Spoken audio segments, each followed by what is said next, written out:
يعني هجومات لداعش كانت بسيطة، يعني ما كانت قوية زيادة، وصدوا لها الرفاق بشكل قوي، يعني معنويات الرفاق حيل عالية ما شاء الله.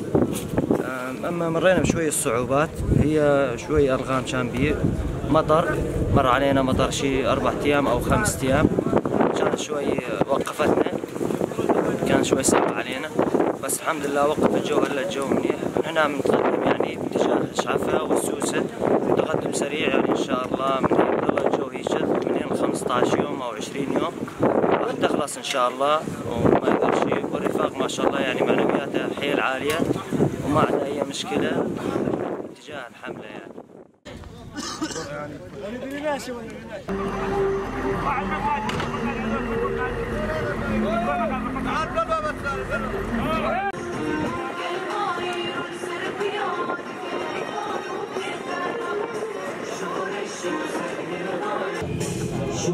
شو